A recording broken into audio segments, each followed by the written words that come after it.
pessoal, começo minha aula aqui agradecendo a todos vocês, né, ao pessoal do Damásio também, por nos acolher aqui, né, nessa instituição, que muito nos honra estar aqui, né, e obrigado a todos vocês, né, que estão aqui presencialmente, e a você também que nos acompanha aí de casa, a todo o pessoal da comissão dos acadêmicos e acadêmicas, né, de Direito da OAB São Paulo. Muito bacana. Não tem problema não. Gente, bom, eu tenho 40 minutos para falar para vocês de um tema muito bacana. O tema de hoje, ele é um tema inicial, eu falei um pouco desse tema na OAB, e agora hoje eu pego esse tema, trato ele, né, faço um ajuste no material para, vamos dizer assim, começar, né, ele vai ser introdutório para as próximas 2 aulas.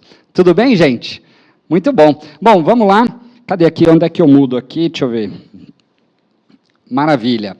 Bom, o doutor Alexander Mendes Hakim já falou aqui, esse aqui é um breve currículo meu, que desde já, pessoal, já me coloco à disposição de vocês, pelo LinkedIn, pelo Instagram, né? Eu comecei com uma brincadeira aí e eu tenho disponibilizado alguns pequenos vídeos no YouTube que eu chamei de Canal Compliance na Prática. Isso mesmo, Canal Compliance na Prática. São vídeos curtos que a gente vai ali, né? Então, tem dicas ali, os principais erros na hora de investigar, as questões das relações de trabalho, né? O que faz essa área. Então, são vídeos que eu estou disponibilizando para vocês, aí, para todos vocês, tá bom, gente?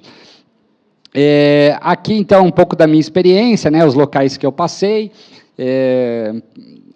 Aqui, eu sempre trago essa observação, né, eu chamo de disclosure, né, que é o seguinte, aqui é o Kleber Iso falando para vocês, tá bom, gente? Então, assim, eu não estou representando nenhum dos meus empregadores anteriores e tal, é mais essa troca mesmo de experiência com vocês, trazendo um pouco da minha vivência, né, acho que isso que é legal, né, a parte prática do negócio.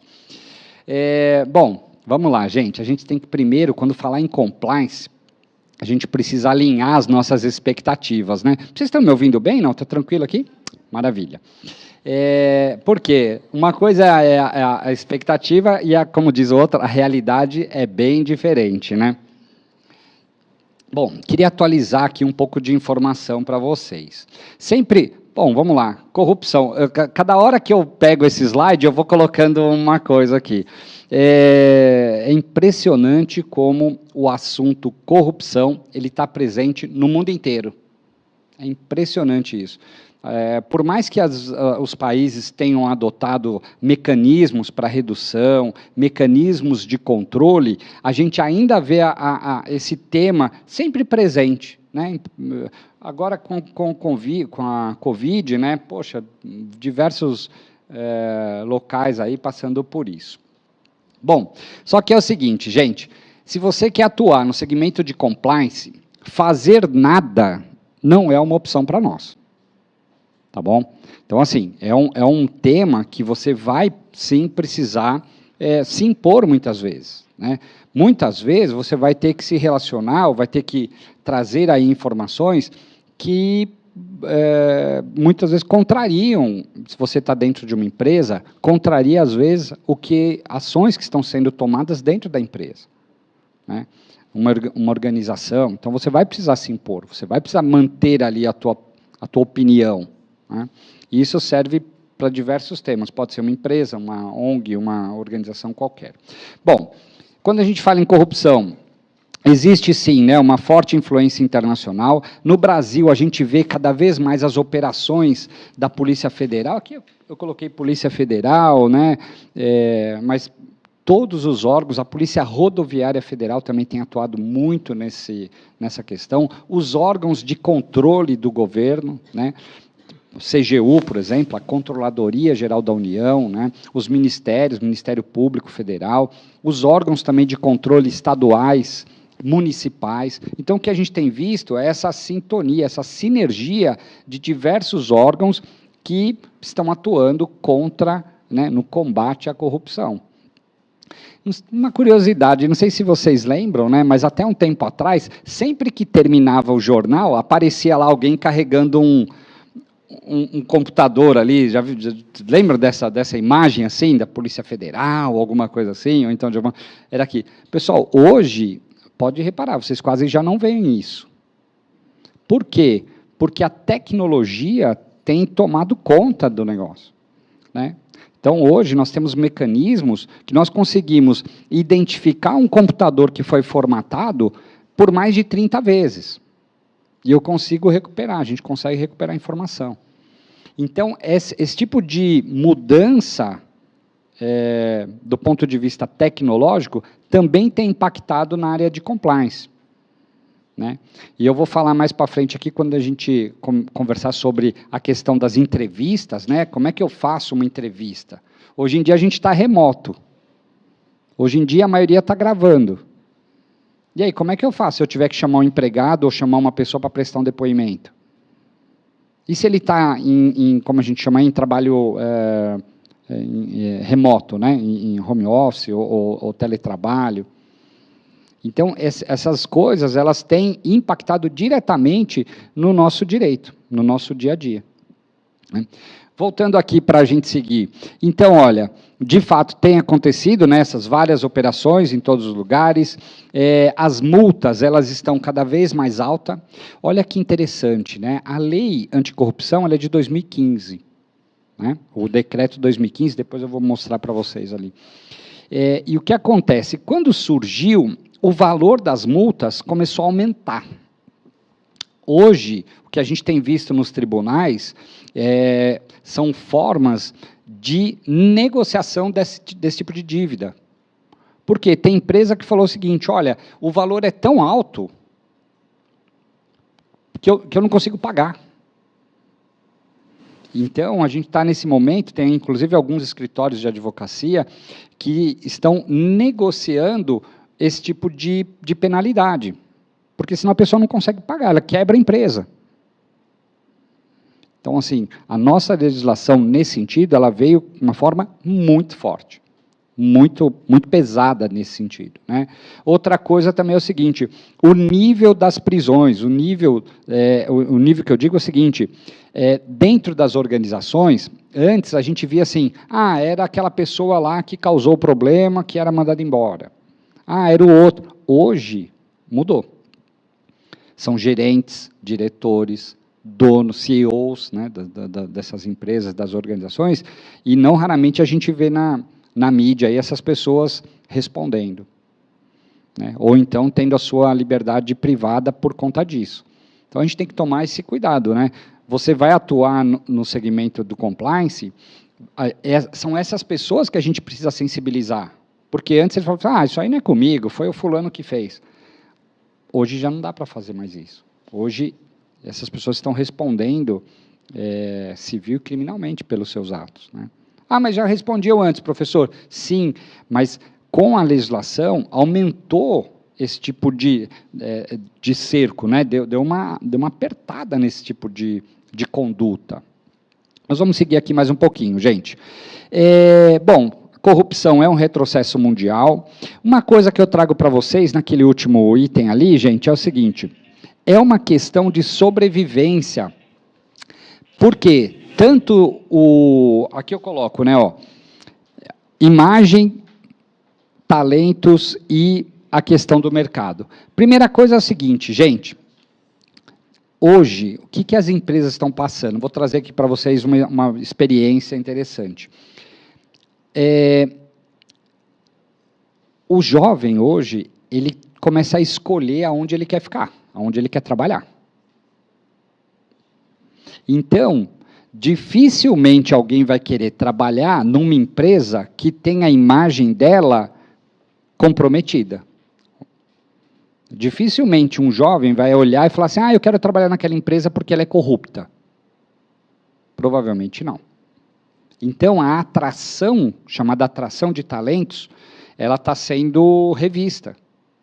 Por quê? Porque as pessoas querem trabalhar num local onde a imagem dela reflita o local onde ela presta serviço. O inverso também é verdadeiro. As empresas estão tão preocupadas com a imagem que elas têm na mídia, na população e tudo mais, que é o seguinte, se ela identifica que uma pessoa não condiz com o que ela tem ali de imagem, de valor, ela simplesmente tira aquela pessoa. Ah, mas a pessoa sempre entregou resultados. Ok, só que nesse momento ela está fora. A gente tem vários exemplos disso, de empresas que simplesmente desligam aquela pessoa porque vê que não. Ah, mas o compliance vai apurar. Vai apurar, tem toda uma metodologia e depois manda embora. Mas, às vezes, nem manda embora, né, com o que eu digo assim, por justa causa, tal. Às vezes, simplesmente desliga, paga o chamado direitos, né, e paga as verbas rescisórias e tira a pessoa dali. E o terceiro item é o seguinte, são os investidores, os acionistas. Essas pessoas, eles não querem investir em alguma empresa, em algum local ou em alguma instituição que não dê o retorno ou que ele perceba que ele está investindo numa coisa que o cheiro não é bom. Acho que aquilo ali não é legal. E o inverso também é verdadeiro. De um dia para a noite, dependendo do que acontece, se sai na mídia alguma informação de alguma empresa, as ações dessa empresa despencam. Está fazendo sentido isso que eu estou dizendo, gente? Exatamente isso. Então, a gente tá vivendo um cenário onde a gente tem o seguinte, eu tenho muita gente querendo entrar nas grandes organizações, querendo entrar nas empresas, ou até mesmo, né, pegando aí a parte de concurso, né, os concursos públicos que estão surgindo, espera aí, aonde que eu quero estar? Qual é o órgão que eu quero prestar o concurso? Porque é o seguinte, você vai entrar para um concurso, talvez você fique 28, 30 anos naquele mesmo local. Né? O que antes era tido como um diferencial, né? A gente, poxa, né? aquele seu tio, aquele seu parente que entrava num concurso público, ele virava referência da família. Ele era a pessoa ali mais importante, dependendo da cidade onde ele morava então, nossa, mandava mais que o prefeito, né, gente? Por quê? Porque tinha todo um prestígio. Hoje, outro dia eu estava dando aula para jovens, assim, né, segundo grau, comentando, e eles estavam dizendo o seguinte, eles falaram, professor, mas eu não sei se eu quero ficar 28 anos dentro do mesmo lugar. E a gente vê as startups como estão, né, as coisas estão cada vez mais rápidas, as pessoas querem informação mais dinâmica. Então, esse tipo de postura tem influenciado diretamente nas relações de trabalho e, especificamente, na área do compliance. Bom, aqui é só para a gente dizer, né, essa aqui é uma pesquisa que saiu pela Organização Internacional, ele diz o seguinte, ó, 83% dos brasileiros acreditam que a corrupção, ela pode ser melhorada com uma atitude individual. Ou seja, a nossa atitude, tudo começa com a gente. Né? E aqui uma dica para vocês que vão atuar, que vão entrar aí na área do compliance. Primeira coisa, pessoal, jamais abram mão dos seus valores, independentemente da situação, independente da empresa que você tiver, independente de onde você estiver. Preze pelo seu valor. Né? O que a gente tem visto é o seguinte, as pessoas hoje, elas querem um equilíbrio. Antes elas queriam só o salário. Né? Hoje a gente faz peraí, será que vale a pena eu estar num ambiente que não é saudável? Só pelo dinheiro? Talvez não. Ao contrário, o que a gente tem visto no Brasil e no mundo é um processo inverso. A gente fala o seguinte, olha, eu até abro mão, eu até prefiro ganhar um pouco menos do que a remuneração que eu tinha, mas, em compensação, eu tenho um equilíbrio entre a minha vida pessoal e profissional, por exemplo. Eu tenho um reconhecimento, eu tenho um local apropriado que me dá essa segurança. Então, esse movimento, de novo, tem atingido diretamente quando a gente fala em denúncia, quando a gente fala em comportamento.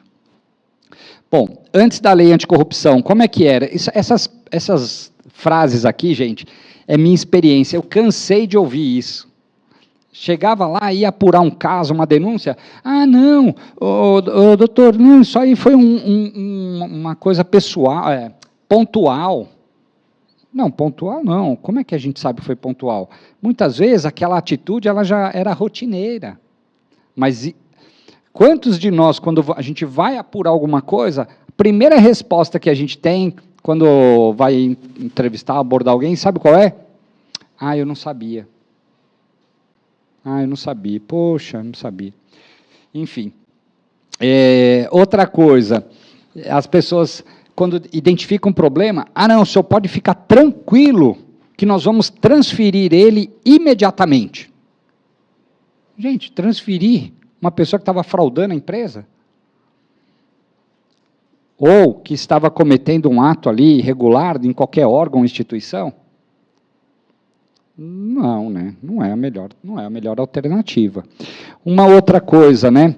Isso também é interessante. Poxa, ai, Kleber, nossa, mas ele sempre entregou os resultados. Tá, mas ele estava assediando, ele estava cometendo um crime. Se for um assédio sexual, obviamente. Mas naquele momento, não, mas pô, então, às vezes as pessoas querem justificar a entrega de resultado com um comportamento totalmente inadequado. E nessa hora que vocês vão atuar. É nessa hora que vocês vão precisar se impor. Opa, peraí, isso aqui é por causa disso, disso e disso. Porque senão fica fácil, né? A gente está incentivando que as coisas aconteçam, continuem acontecendo de forma equivocada. E, às vezes, né, teve um caso que aconteceu, foi muito interessante, de um processo que a gente estava tratando lá na Bahia, que a gente investigou, tal, chegou num determinado momento, o chefe dele, né, olha, está aqui, né, a gente já tinha todas as provas, todas as evidências, e aí o chefe chamou, falou na nossa frente ali, você está demitido! Só que o chefe, para impactar, né, para dar aquela notícia de que ele era a pessoa que ia resolver, tá, não, demitiu na nossa frente ali, né, nós estávamos fazendo uma auditoria, demitiu tal. Só que o chefe não sabia que nós tínhamos informação que ele também estava envolvido.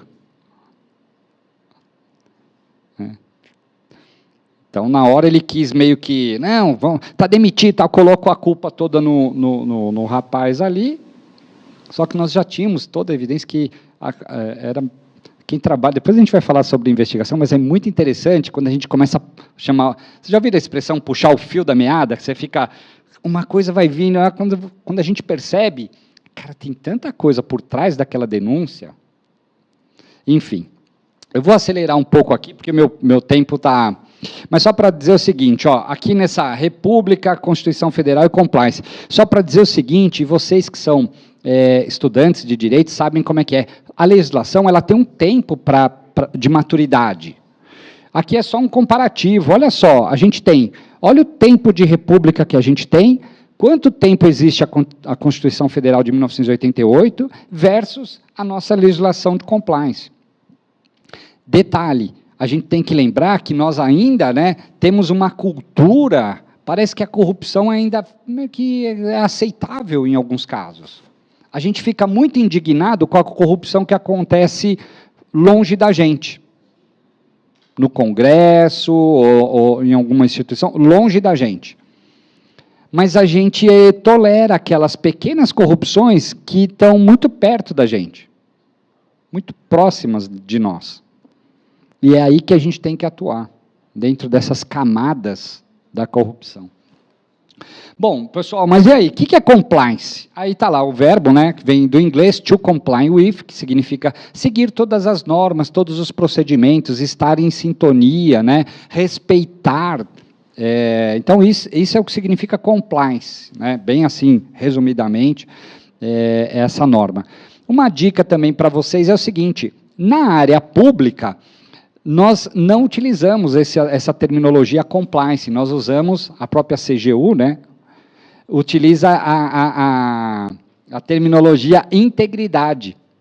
Né? Então, se vocês entrarem no site da CGU, da Controladoria Geral da União, aliás, uma dica, viu, gente? Tem muito material bacana no site da CGU, da Controladoria Geral da União. Disponível, tá bom? Tem cartilhas, tem os pilares, é muito legal, vale a pena dar uma olhada no material deles. Mas, no mundo corporativo, esse nome compliance, ele tem cada vez mais surgido nos escritórios também, onde a gente vai, né, congressos de compliance, palestras, tal, é um mundo, e aí dentro do compliance ficou mais ou menos igual do direito, aí ele começa a se ramificar, direito penal, direito civil, direito trabalhista, né, direito do trabalho e assim vai. Bom, aqui, né, gente, então a gente está falando aqui da lei anticorrupção, né, a legislação brasileira, aqui tem o número da lei, e ela foi, obviamente, regulamentada pelo decreto. Então, a lei 12.846, de 2013, que foi regulamentada pelo decreto, né, 8420, de 2015. Olha, pessoal, de tudo que está na lei, no próximo slide eu vou colocar aqui os principais itens, mas o que eu quero dizer para vocês é o seguinte, aonde que vai estar a dificuldade de vocês atuarem? Comportamento. O comportamento humano é a parte mais difícil de ser mudada. Aonde que a lei brasileira se baseou? Ela tem algumas vertentes, tá? Mas uma delas, talvez a mais importante, ela tem uma parte da legislação europeia, mas essa parte inferior aqui, ó, que é o chamado FCPA, que é de 1977, que é uma legislação americana. Então, é daí que a gente começa, né, a trazer para o Brasil. Ah, professor, mas antes de 77 não existia isso? Claro, sempre existiu, desde que o mundo é mundo. O que a gente vai vendo é um ajuste de nomenclatura, né? Então as coisas vão mudando um pouquinho. E o principal ponto da legislação brasileira está aqui, ó, é a questão da administração, né, do direito administrativo e civil. Então, na área penal, não é porque eu tenho hoje um programa de compliance dentro da minha empresa que eu estou isentando criminalmente, penalmente, qualquer pessoa. O Código Penal não mudou, gente. Esse também é um outro ponto, tá? Se vocês forem falar nas empresas, forem falar nos escritórios, tal, tem muita gente aí achando que, porque eu tenho a legislação, então basta eu ter cumprido isso aqui, eu estou livre. Não, não é por aí, não. Isso aqui são os principais pontos da lei anticorrupção, tá, gente? Então, o que ela traz de novidade para o brasileiro aqui, né, para a gente? Ó, professor, mas reparação do dano já não estava no Código Civil? Estava, mas não desta forma. Outra coisa, essa questão da proibição de receber incentivos financeiros, é vedada a participação em licitações, né, suspensão ou interdição parcial das atividades, né, tem empresa que simplesmente ela não pode trabalhar. Que mais que eu trago aqui? A multa, como eu falei, olha lá, ó, de 0,1 a 20% do faturamento. Parece pouco, gente, mas os valores são bem pesados, 6 mil a 60 milhões. Né? Privação de liberdade é até o encerramento das atividades. E uma coisa muito interessante, ó, sem ter que comprovar a culpa, basta eu provar que existiu a corrupção, pronto. Então, é uma lei, do ponto de vista empresarial, uma lei pesada, uma lei forte, tá? Agora, claro, né, gente, ó, fique calmo e siga as regras. Se você fizer a coisa direito, não tem problema. Né? Agora, é engraçado, né, na nossa área jurídica, é impressionante, né, gente, quando sai alguma legislação nova, ao invés das pessoas virem nos perguntar, olha, bacana, doutor, que bacana, como é que eu faço para seguir? A pergunta vem invertida, né? Como é que eu faço para não pagar, ou para não seguir aquela determinada lei, ou aquele decreto, enfim. Então, nessa área do compliance também é muito parecido com isso. Bom, pessoal, dicas aqui para vocês, tá? Preciso isentar a empresa, eu preciso ajudar a empresa a não ser punida, vamos dizer assim, ou se for punida, vírgula, ter uma atenuante, ter uma diminuição. Isso aqui está no próprio site da CGU, depois vocês podem comprovar. Mas é o seguinte, ó, primeiro, eu preciso ter um sistema de auditoria, eu preciso mostrar que, dentro da minha instituição, empresa, qualquer coisa, tá, gente? Pode ser clube de futebol, pode ser uma ONG, não importa, uma microempresa, uma multinacional, a CGU, ela classifica isso também. Mas essas dicas aqui servem para todas, por isso que eu coloquei aqui de forma geral. Ó, eu preciso ter um sistema de auditoria interna, eu preciso dizer que eu controlo ali os meus processos, O canal de denúncia e um treinamento sobre um código de conduta ética. Ai, professor, mas eu não tenho canal de denúncia. Gente, hoje em dia está tão barato, você terceiriza isso, monta um site bonito, tem várias opções que dá para tratar essa questão, tá? Inclusive, alguns escritórios de advocacia mantêm parceria com algumas empresas. Então, tá bacana, dá para ter um canal ali. Ah, professor, mas eu não quero investir. Gente, vai no Simples. Coloca uma caixa ali de sugestões. Coloca um acrílico lá para receber denúncias. Né? Tem empresas que colocam, inclusive, em alguns lugares, assim, no banheiro, que a pessoa vai lá, põe um papel e... Então, desde que seja eficaz, né? Pode ser eletrônico, que é o mais comum, tem desde denúncias até pelo próprio celular. Né? O que não pode é não fazer nada. Outra coisa, o seu código de ética, o código de conduta ética, depende do nome, depende da empresa. Primeira coisa que eu trago aqui, outra dica para vocês, gente. Será que o nome código ainda é o melhor termo usado dentro de uma organização, dentro de uma empresa, dentro de uma instituição? Talvez eu tenha que repensar. Por quê? Porque muitos estão utilizando outras nomenclaturas, por exemplo, manual, cartilha. Tem várias empresas, aí a própria Petrobras mudou, né, colocando muitas vezes uma figura, ela representa, se você colocar uma figura ali de corrupção, na hora você, opa. Outra coisa, aquela pessoa que, né, muito técnica ali, juridicamente falando, ela fala assim, não, mas todo mundo aqui tem que ler e assinar o termo lá, o código de conduta. Pessoal, tomem cuidado, porque às vezes quantas e quantas pessoas leem e não entendem. E aí a gente vai com a nossa cabeça, né, jurídico e fala, não, mas não importa, basta a assinatura dele. Na prática, o que isso mudou? Então, o que eu preciso? Fazer com que as pessoas leiam e entendam aquilo. Dica, ajuste a nomenclatura, muda lá, de repente não coloca naquele formato de artigo, coloca em formato de parágrafo, coloca uma figura, um desenho. Isso facilita, adeque, não vai fazer, por favor, não precisa copiar e colar o código de conduta de alguma instituição para a sua empresa. Adeque a linguagem. No governo federal, sabe o que nós fizemos? Nós adequamos isso, nós publicamos em 2020, na metade do ano de 2020, eu ia falar o ano passado, um manual de conduta do agente público civil federal. O que nós fizemos? Nós introduzimos itens que até então não existiam, porque desde 94, ninguém queria mexer com esse assunto. Só que o bullying era uma coisa que não acontecia, né? As questões digitais, internet não existia em 94. E hoje é uma realidade. Então, todo esse linguajar e toda essa revisão, ela é crucial, ela é fundamental.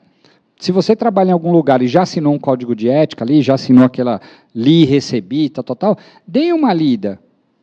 Talvez esse seja uma dica aqui, hein? Se você for atuar na área, é uma sugestão, é mais um produto que você pode oferecer, uma revisão do código de ética das empresas. Né? Uma dica aí para vocês. Né? Bom, enfim, se tiver punição, a punição tem que ser efetiva, confiável, ele tem que ser aplicado para todo mundo. Quando eu ia fazer auditoria, eu perguntava assim, mas vocês treinam as pessoas aqui? A pessoa, treinamos sim. Ah, que legal. Vocês treinam quem? Nós treinamos aqui todos os nossos empregados, ou todos os nossos funcionários. Eu falei, poxa, bacana. E os estagiários, vocês treinam? Ou eles são, né, recebem aí a capacitação? Não, estagiário, não. E os terceirizados?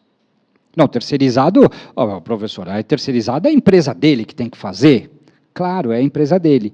Mas, gente, no dia a dia, vou dizer para vocês, quantos e quantas pessoas não são assediadas?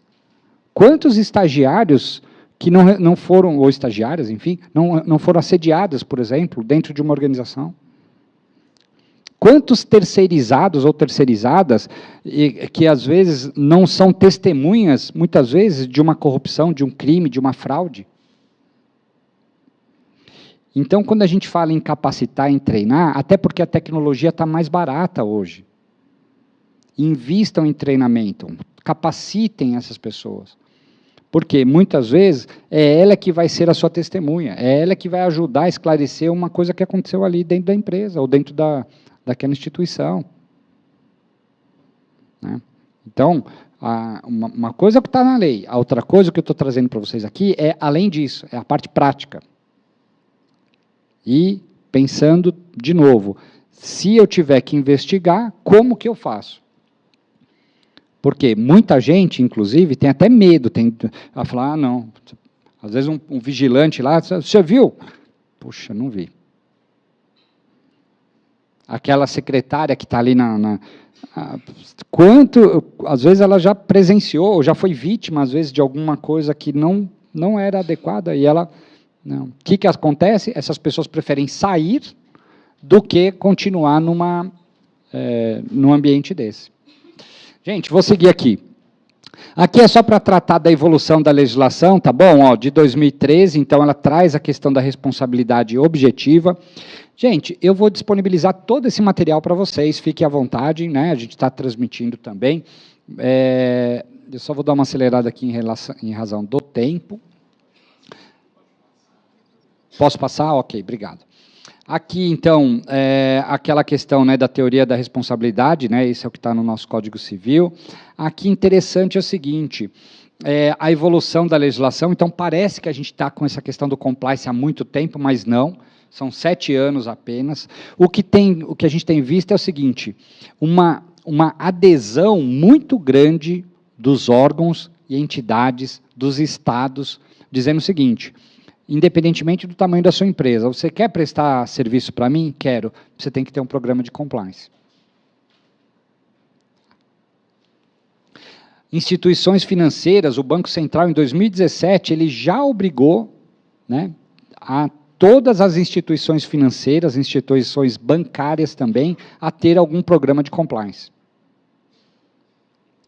Eu vou trabalhar numa financeira. Pode ter certeza que vai ter um canal de denúncia lá, vai ter os treinamentos, né, terão ali um campo para você se capacitar. Mesma coisa do segmento agro. O segmento agro lançou um selo de integridade. Né? Falando em integridade, trazendo aqui uma definição da própria CGU, Controladoria Geral da União, como eu havia comentado com vocês. Então, integridade ela é definida como a qualidade daquele que se compara de maneira correta, honesta, contrária à corrupção. Em nossa sociedade, cidade ou bairro, sempre existe alguém conhecido por todos como sendo uma pessoa boa, que faz o certo, que adota valores e respeita o próximo em toda a comunidade. Eu coloquei essa frase, gente, porque é o seguinte, quantas vezes, né, às vezes a gente se admira daquela pessoa que é super humilde, super simples, e ele está ali na rua, ele acha uma carteira com dinheiro, e ele vai lá e devolve. Isso deveria ser a maioria, o normal. Né? Quando hoje ele é quase que uma exceção. Né? Em alguns lugares a gente ainda vê isso com mais frequência, ainda bem. Outra coisa, né? A questão de respeitar o seu parceiro de negócio. Por que isso? Porque ninguém sobrevive sozinho. Provavelmente, se você trabalha no escritório de advocacia, você tem clientes interagindo ali. Você tem fornecedores, você tem parceiros, você tem entidades públicas. Então, você precisa se relacionar. A pessoa de compliance hoje, além do conhecimento técnico, ela precisa ter um ótimo relacionamento interpessoal. Por quê? Porque currículo por currículo está cheio. O ideal seria o quê? Seria que a pessoa tivesse, né, um relacionamento muito bom. E o inverso é verdadeiro também. Tem gente que tem um currículo maravilhoso, só que ninguém quer trabalhar com aquela pessoa. Com todo o respeito, falo, não, pelo amor de Deus. Não, ele é ótimo, porém, né, sempre tem aquele vírgula, e a gente não percebe isso. Não está claro. Né? Dentro das organizações, a gente percebe como pesquisa de clima. Como é que está o clima naquele local? Outra coisa, tem uma palavrinha chamada turnover, né? Quantidade de pessoas que entram versus quantidade de pessoas que saem. Por que ninguém quer trabalhar naquela área? Ué, nossa, coincidentemente tem uma pessoa ali que... E o inverso também é interessante, né? Porque tem gente que parece que atrai as coisas boas, gente. É impressionante. Todo mundo quer trabalhar com aquela pessoa. Pô, aquele cara é muito legal, eu quero estar do lado dele, eu quero aprender com ele, tal. Às vezes, entendeu o que eu quero dizer? Não é só salário que segura as pessoas. Tem muito essa questão do relacionamento por trás disso. Bom, quais são os benefícios para eu ter um programa de compliance? Primeira deles é o seguinte, ele está diretamente ligado a um programa do governo, que é chamado E-Social. Ele tem, sim, um engajamento, né, das pessoas, as pessoas se sentem mais felizes de trabalhar numa empresa ética, numa empresa saudável. Os acionistas optam por investir dinheiro cada vez mais nessas empresas que têm um rendimento melhor, ou que têm o que a gente chama de valor, né, tem o seu propósito que adere ao teu individual. Né?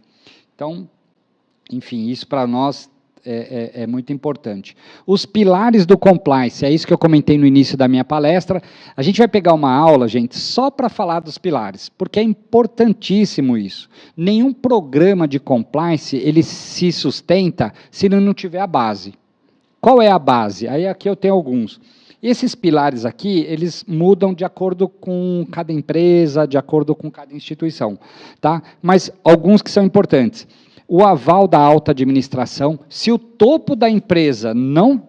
Se a gente olha para o topo da empresa e a gente não se identifica, talvez não valha a pena você continuar ali. A imagem precisa vir de cima. Chama tone of the top. A gente precisa olhar e falar, pô, eu me inspiro nessa pessoa. Bom, alta administração, tem que ter aqui um código de conduta robusto, revisado, ou uma cartilha de conduta, enfim. Tem que ter controle interno, comunicação. As auditorias são fundamentais, inclusive no meu canal eu falo do pilar número 9, da auditoria interna, e os canais de denúncia que, de fato, sejam eficazes, né? Já tem um tempo, de uma empresa de tecnologia, nos últimos 4 meses ela tinha recebido 30 denúncias. Todas as denúncias, quando eu fui olhar, infundada, nenhuma tinha fundamento. Ué, recebe nenhuma tem fundamento? Alguma coisa tem. Aí a gente foi ver qual era o problema, aonde a denúncia estava sendo, para onde ela estava sendo endereçada. Ia diretamente para uma diretora, que era a pessoa que mais causava. Então, ela arquivava tudo. E aí, o que acontecia? Ninguém que parava na empresa. Por quê? Aconteciam algumas coisas lá, Peraí. Então, isso, para a empresa, é custo. Entra alguém, treina, tem que sair, entra, tem que sair, é custo. Bom, hoje em dia, gente, está tudo interligado, está tudo misturado, as pessoas estão fazendo mais de uma atividade ao mesmo tempo, tem que tomar um cuidado. Aliás, é o seguinte, se você vai atuar dentro do escritório de advocacia e vai cuidar de compliance, olhe lá a sua descrição de função. Eu vou trabalhar numa empresa, professor, o escritório jurídico, ou enfim, ou é um jurídico dentro de uma empresa. Não tem problema, leia lá qual é a sua competência, para você depois não fazer besteira. Por quê? Trabalhar com compliance é uma coisa, auditar é outra, investigar é outra. Né? Numa das empresas que eu trabalhei, eles juntaram tudo isso numa diretoria só. Né? Posso até falar o nome, porque é público isso, é a CSN. A CSN, saiu uma pessoa, o outro saiu, e aí o diretor assumiu as 3 atividades numa pessoa só. Eu vejo isso como altíssimo risco. Por quê? Porque você está dando todo o poder para uma pessoa só. O que eu recomendo? Eu recomendo que as atividades sejam segregadas. Ah, mas professor, eu sou compliance, eu não posso auditar? Pode. Ah, mas eu sou auditor, eu não posso fazer um treinamento de compliance? Pode. O que eu estou querendo que vocês entendam é o seguinte, tomem cuidado para não... Porque senão a pessoa vira um Superman ali. Tudo está na mão dele. Ah, professor, o que o senhor recomenda? Eu recomendo que haja um conselho, que haja ali, que as decisões sejam compartilhadas, que a área de recursos humanos seja envolvida quando os temas forem relacionados a pessoas, que a área, por exemplo, de finanças também seja envolvida quando houver um problema financeiro. E não deixar toda a decisão na mão de uma pessoa só. Né? Outra coisa, um movimento que eu tenho visto aí no mercado é o seguinte, as empresas querem contratar o Batman pagando o salário do Robin. Sabe como é que é? Por quê? Porque elas querem pagar o menor valor possível, mas elas querem exigir uma entrega além da capacidade. Então, tomem cuidado com isso também, para que você não se comprometa. Por isso que eu falo da descrição de função. Porque é o seguinte, às vezes o teu chefe vai achar o seguinte, você é compliance officer. Você é compliance, porém, você, quem atua na área do direito, sabe como é que é. Direito civil é uma coisa, direito trabalhista é outra, não é isso, gente? Se você é da área, vou dar um exemplo, da área trabalhista, nunca entrou numa delegacia à noite, numa periferia, será que você vai... E aí, como é que é? Chegou na delegacia, não é isso? Tem alguém lá da tua empresa que ficou detido lá, ligam para você e falam, doutor, aconteceu uma coisa, tem que ir lá. E aí, você faz como? Chega na delegacia, bate palma, toca a campainha, como é que é o negócio lá? Então, tomem cuidado para que vocês não assumam compromissos além da sua capacidade. Né? Deixe muito claro aonde você atua e aonde você não atua. O RH tem um papel fundamental nisso, que é o quê? Ajustar a descrição de função de vocês. E se vocês estiverem do lado de lá, que é exatamente sugerindo isso para as empresas, para as organizações, para as instituições, façam da mesma forma. Alertem essas pessoas. Porque senão a pessoa pode não saber exatamente. E aí cria uma expectativa entre o que ela deveria versus o que ela entrega. Bom, aqui o que faz um compliance officer, então aqui ele que vai cuidar dos controles internos, ele vai suportar estrategicamente a organização, implantar, revisar e treinar as pessoas, ele que vai receber as denúncias, tá bom? E uma coisa que eu coloquei aqui, ó, fiquem, por favor, tome muito cuidado com o seu, o que a gente chama de profile, né, o seu currículo virtual versus o real. Você tem que refletir aquilo que de fato você faz. Por quê? Porque se você, nas redes sociais, se você, no mundo virtual, mantém uma postura X, e aí é contratado para prestar serviço, para responder uma determinada coisa, quem vai te contratar vai falar assim, mas espera aí, acho que não... Será que faz sentido isso com aquilo? Ai, mas professor, onde está a liberdade? Eu não posso postar tudo? Pode. O que eu estou trazendo para vocês são informações dizendo o seguinte, as empresas ou os clientes, eles vão olhar as nossas redes sociais. E aí é importante de como que você se posiciona nisso. Eu estou terminando aqui, eu vi que o tempo já se esgotou. Eu tenho um vídeo, eu queria pedir aqui para, acho que é a Natália que vai colocar aqui, Natália, por favor, um vídeo que fala sobre comunicação, a importância da gente falar sobre o tema da comunicação dentro do programa de compliance, tá bom? Já estou caminhando aqui para o final da minha aula. Deixa eu ver aqui se o vídeo entra. Aqui, ó. Olá, Dr. Kleberizo. Olá, pessoal, tudo bem? Eu sou Fábio de Renzo. É um prazer falar com vocês, pessoal que estuda, que trabalha, que está olhando a questão do compliance, da ética, nas relações humanas, nas empresas, no mercado de trabalho. Muito bom sempre se aprimorar. Eu sou professor de comunicação interna, sou professor nessa área há bastante tempo, tenho a oportunidade de compartilhar esse tema da comunicação na SPM, na Berge, tenho uma empresa que fala sobre esse assunto, que trabalha com esse assunto. E acho importante trazer para vocês aqui um olhar contemplando ou completando aquilo que o Kleber está trazendo para vocês, o professor Kleber Izzo, a importância da comunicação nas relações de trabalho. E quanto isso impactou e quanto isso traz um novo olhar para os nossos trabalhos, para as nossas conexões com as nossas lideranças, com os RHs, com o jurídico, enfim, com todas as áreas. E quanto isso impacta diretamente na relação minha pessoal de trabalho com a empresa que eu trabalho, que eu presto serviço, e quanto isso impacta, propriamente dita, nas relações, quando a gente olha a questão do canal ético, responsabilidade, a questão do compliance, por exemplo.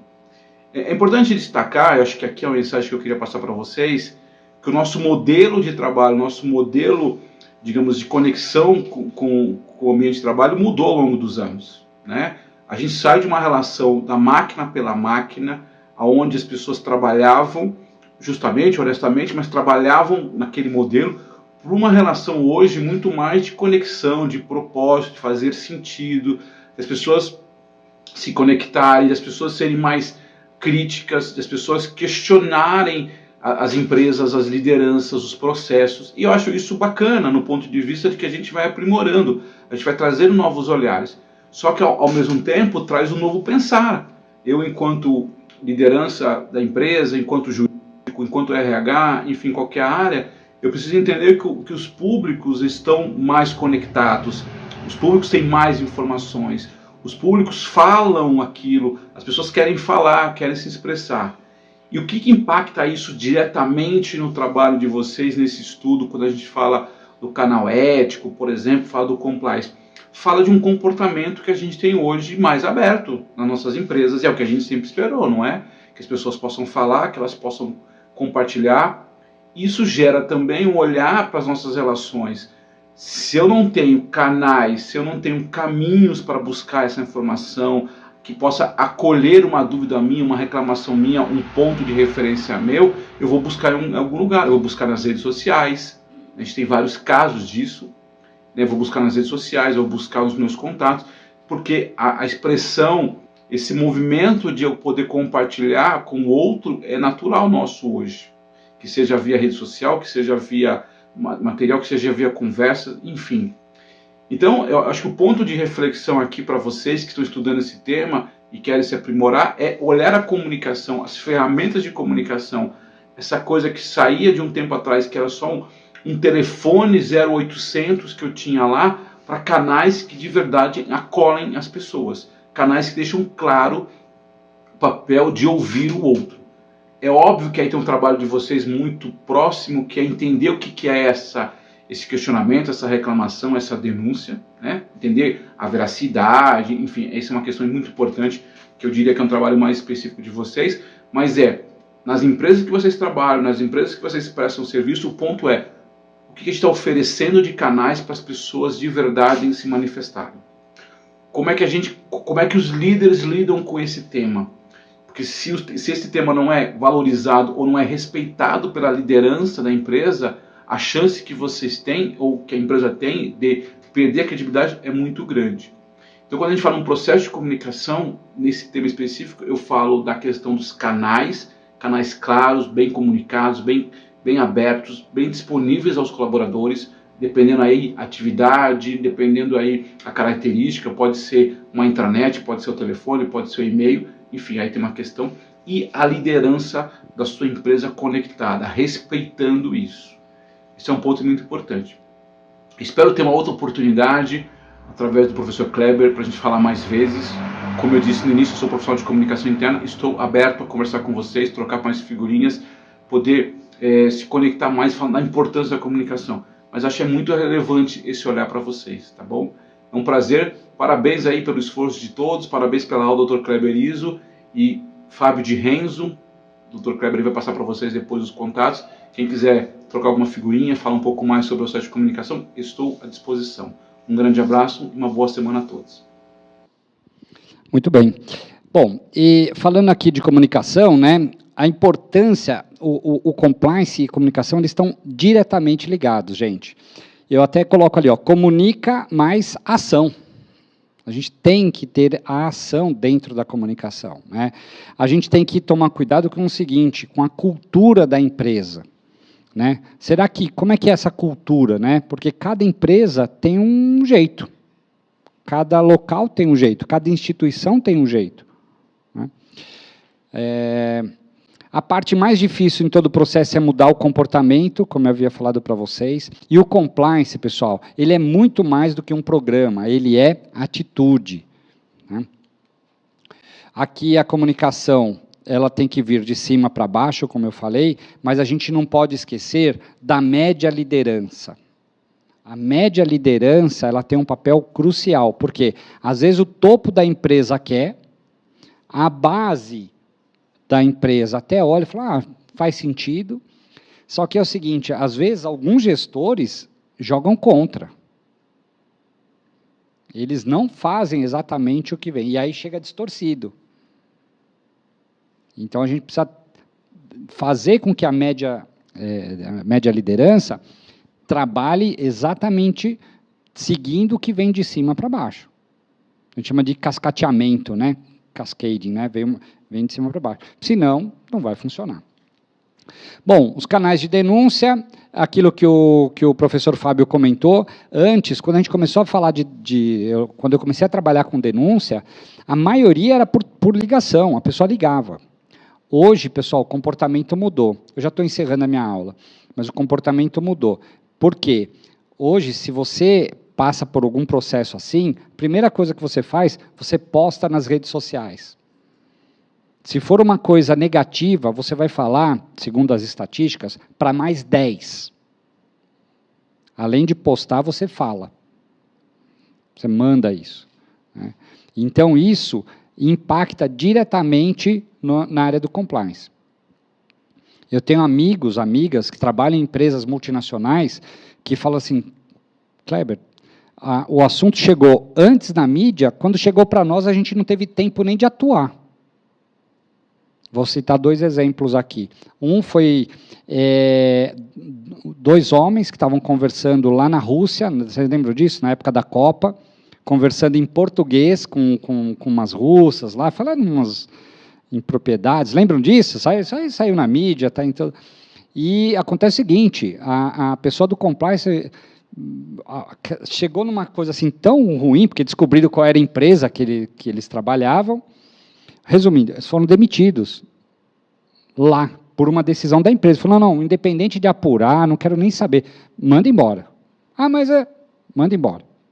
E um outro caso, também saiu na mídia, uma executiva, na verdade a mãe dela, ela morava junto com a mãe, numa empresa de beleza, de cosméticos, aí uma empresa famosa, na qual elas tinham uma pessoa que morava com elas, lá ficava com elas, mas em condições análogas à escravidão. Viram isso também? Saiu na mídia e tudo mais, tal.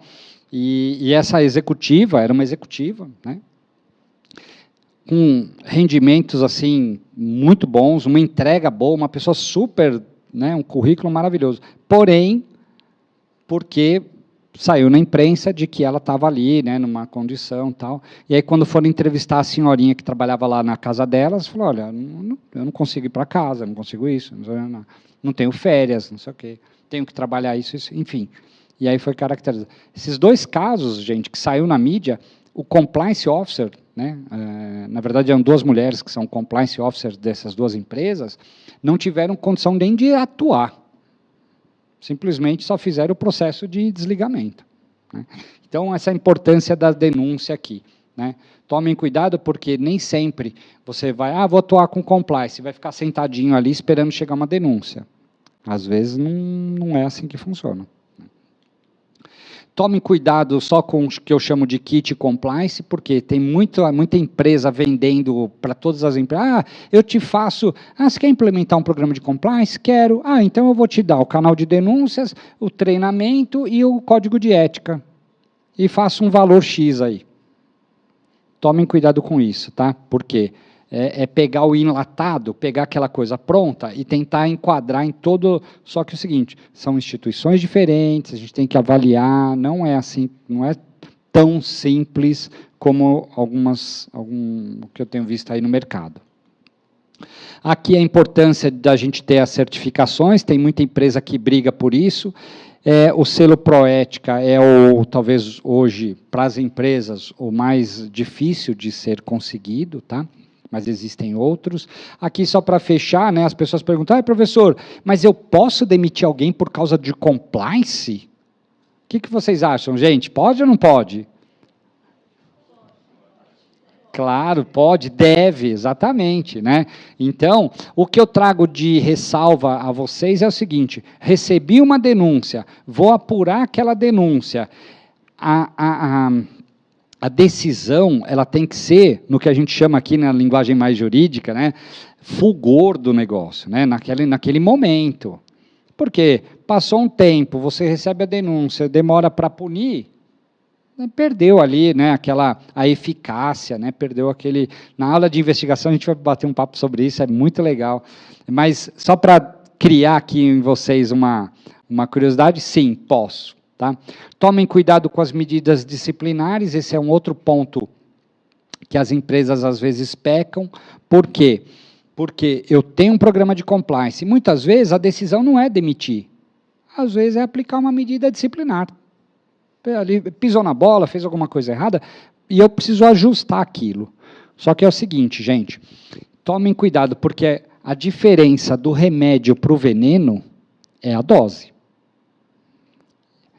Para quem vai aplicar a medida disciplinar, se você é o jurídico lá, o RH, que vai lá e aplica, talvez passe um tempo você até esqueça. Mas quem recebeu aquela carta de advertência, quem recebeu a suspensão ou qualquer outra coisa, ele vai sempre lembrar de você. E às vezes essa pessoa pode ser um excelente empregado.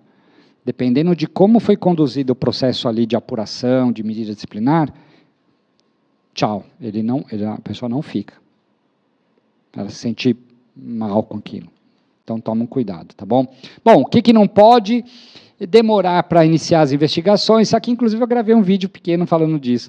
Demorar para iniciar as investigações, iniciar e não concluir ou não monitorar. Outra coisa, gente, a divulgação, por favor, um dos itens fundamentais para o perfil, para a pessoa que vai atuar no compliance, é a questão da confidencialidade. Ela precisa ter a confiança em você, ela precisa acreditar em você, porque senão ela vem e faz a primeira denúncia. Chega lá, a gente conversa, tal. Se ela não sentir que a confiança, e é muito engraçado isso, confiança, não adianta eu escrever aqui, sou confiável, não é assim que funciona. Confiança a gente percebe, a gente sente. Se a pessoa que está fazendo a denúncia não sentir isso nesse momento, pode ter certeza que não vai vir a próxima, né? Bom, deixar de aplicar a medida disciplinar, eu já vi empresa aí que é assim, quando era nível mais baixo, aí aplicava a medida disciplinar. Quando ia subindo lá, um coordenador, gerente, diretor, aí já não era tão assim. Acabou, né? 2 pesos e 2 medidas dentro da mesma empresa, ou dentro do mesmo local. Não dá, tem que aplicar. Tratar de forma diferente determinado empregado, tal, de acordo com a posição ou influência. Isso aqui, pessoal, é só para lembrar o seguinte, no Brasil, tomem cuidado com o verbo ser e estar. Você sempre estará na posição. Por mais que algumas pessoas, vou usar aqui uma expressão, se sintam, eu sou o compliance officer, ou então eu sou o diretor, ou eu sou o gerente. Calma. Você está naquele momento, naquela posição. Você ocupa temporariamente um cargo. Mas eu sou o dono do escritório. Até nesse momento. Qual é a imagem que você está projetando para as pessoas que querem trabalhar para você? Ou qual é a imagem que você está projetando para os teus clientes? Né? Então, assim, o mundo do compliance, gente, né, a área em si do compliance, é uma área que brilha os olhos, tem muito material para a gente falar, tem tanta coisa aí, nas próximas aulas, né, a gente vai falar só sobre essa base do compliance, a importância de cada pilar, e numa próxima aula, num próximo episódio, só sobre investigações. Né? O que fazer, o que não fazer, como é que eu uso, inclusive, o nome investigação? Né? Essa é uma pergunta. Posso usar, sim, o nome investigação dentro de uma organização, dentro de uma instituição? Ou isso é um poder de polícia? Eu tenho poder de polícia dentro da empresa, ou dentro do local que eu estou, ou não? Até onde eu chego? Outra coisa, aconteceu uma fatalidade, um crime dentro do meu local, preciso informar a autoridade policial? Ou o dono da empresa fala, não precisa não. Então, essas coisas a gente vai discutir, não hoje, numa próxima aula. Pessoal, eu termino minha aula aqui, mais uma vez, agradecendo todos vocês aqui, ao Damásio, as meninas, professor Alexander Mendes Hakimi, mais uma vez, muito obrigado aí. Pessoal, obrigado.